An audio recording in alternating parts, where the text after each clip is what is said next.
हरे कृष्णा। चैत्र मास के शुक्ल पक्ष की एकादशी को कामदा एकादशी के नाम से जाना जाता है।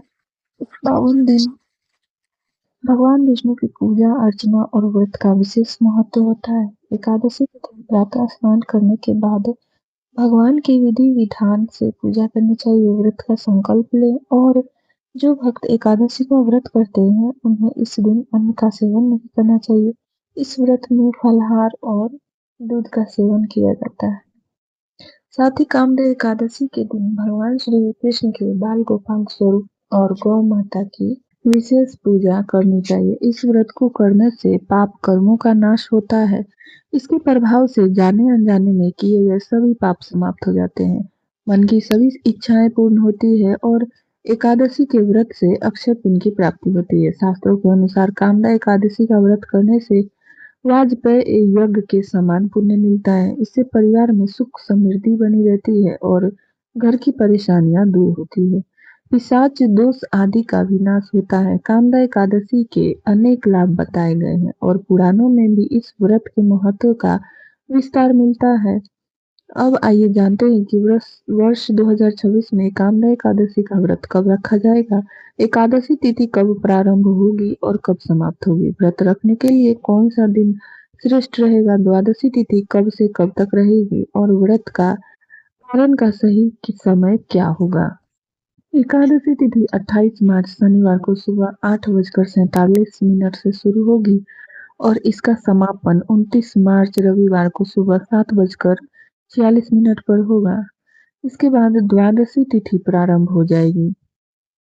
इस बार एकादशी 2 दिन में पड़ रही है, शनिवार और रविवार दोनों दिन, लेकिन रविवार के दिन द्वादशी और एकादशी दोनों दिन है, लेकिन रविवार के दिन द्वादशी और एकादशी का संयोग बन रहा है जिसे महत्वपूर्ण माना जाता है।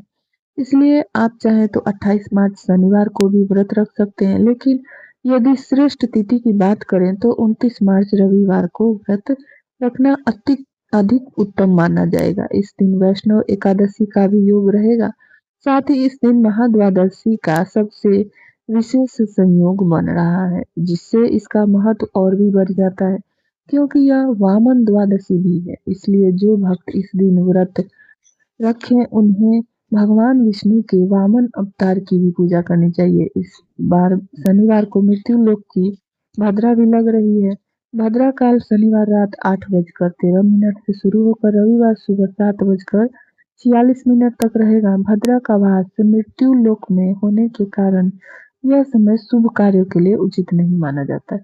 इसलिए इस दौरान किसी नए कार्य की शुरुआत सोच समझ कर ही करें।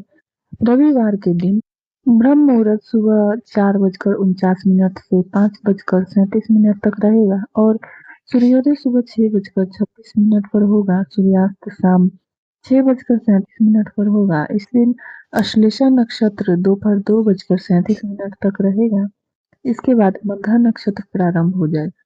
राहु काल 4:30 से 6 बजे तक रहेगा। द्वादशी तिथि 29 मार्च रविवार को सुबह 7:47 से शुरू होगी और इसी समय से हरिवासर भी प्रारंभ हो जाएगा। हरिवासर के समाप्त होने तक एकादशी व्रत का पारण नहीं किया जाता है। द्वादशी तिथि का समापन 30 मार्च सोमवार को सुबह 7:09 पर होगा।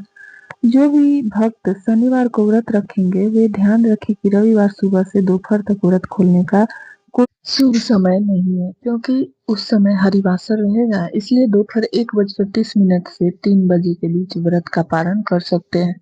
वहीं यदि आपने रविवार को व्रत रखा है तो सोमवार की द्वादशी समाप्त होने से पहले व्रत खोलना चाहिए। 30 मार्च सोमवार को व्रत पारण का शुभ समय सुबह 6:20 से 7:09 तक रहेगा। ध्यान रखें कि 7:09 के बाद त्रयोदशी तिथि प्रारंभ हो जाएगी, इसलिए निर्धारित समय के भीतर ही पारण कर लें। चूंकि इस बार एकादशी 2 दिन पड़ रही है, इसलिए यथासंभव दोनों दिनों में एकादशी के नियमों का पालन करना चाहिए, जैसे कि नाखून और बाल काटने से बचे, तुलसी के पत्ते दोनों ही दिन न तोड़ने चाहिए और एकादशी के दिन तुलसी जी को जल अर्पित नहीं किया जाता है। अतः जिस दिन आप व्रत रखें इन सभी नियमों का विशेष ध्यान रखें। यही थी आज की महत्वपूर्ण जानकारी। अगर आपको यह जानकारी उपयोगी लगी हो तो इसे जरूर साझा करें। जय श्री हरि।